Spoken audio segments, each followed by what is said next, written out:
আমার বাড়ি সারাপুর গ্রামে। আমার বাড়ি সারাপুর নদীর খুব বেশি দূরে নয়। একদিন গভীর রাত হয়ে গেল। বেচাকেনা করতে করতে আমি একজন কাঁচামালের ব্যবসায়ী। ওদিকে আমার ছোট দাদার শরীরও খুব ভালো না। সে খুবই অসুস্থ। কয়েকদিন ধরে যাব ভাবছে, কিন্তু যাওয়ার সুযোগই হয়ে উঠছে না। শেষ পর্যন্ত রবিবার রাত 10:30টায় সুযোগ হলো। আমি রওনা হলাম। হঠাৎ পথিমধ্য একটা দৃশ্য দেখতে পেলাম। একটা ছেলে আর একটা মেয়ে দুজন হাঁটতে হাঁটতে জঙ্গলের দিকে যাচ্ছে। এত গভীর রাত, নদীর দিকে জঙ্গলপনা। আমি ভাবলাম ওখানে কি জন্য যাচ্ছে।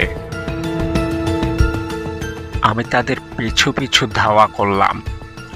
তারা আমায় দেখলো না, কিন্তু আমি তাদের দেখছিলাম। এক পর্যায়ে কিছুক্ষণ হাঁটতে হাঁটতে নদীর পাড়ে দাঁড়িয়ে গেল।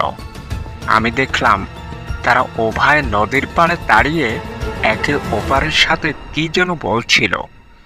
আমার মনে অন্য ধারণা হচ্ছিল, তারা কোনো খারাপ উদ্দেশ্যে আসেনি তো। কিন্তু না, ঠিক তার ব্যতিক্রম।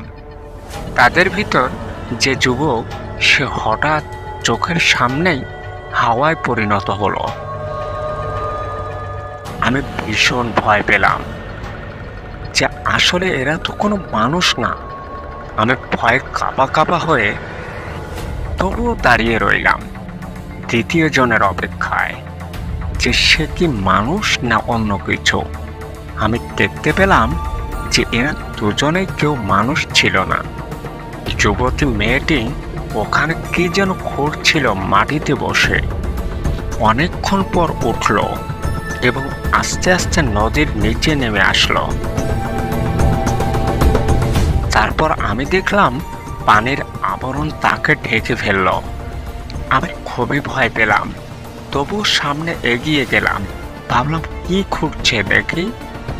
এগিয়ে যেয়ে দেখলাম সেখানে মাটি খোঁড়ার কোনো চিহ্ন মাত্র নেই, কিন্তু সে যেখানে বসেছিল আমি হুবহু সেখানে বসলাম। বসে আমিও মাটি খুঁড়তে লাগলাম, দেখি সেখানে কিছু লুকানো আছে কিনা। সেখানে শুধুমাত্র একটি সিঁদুরের কৌটা পেলাম। আমি ভাবলাম হয়তো এটাই পুঁতেছে। সেখান থেকে আমি সেটিকে নিয়ে বাড়িতে চলে আসলাম। তখন থেকে শুরু হলো বাড়িতে আমার বালা মুসিবতের ঢল।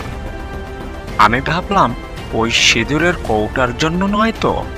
আমি সেটিকে ফেলে দিলাম। তারপর থেকে আমি নিরাপদ হয়ে গেলাম। বুঝলাম বাড়িতে যা কিছু হচ্ছিল সব ওই সিঁদুরের কৌটার জন্য।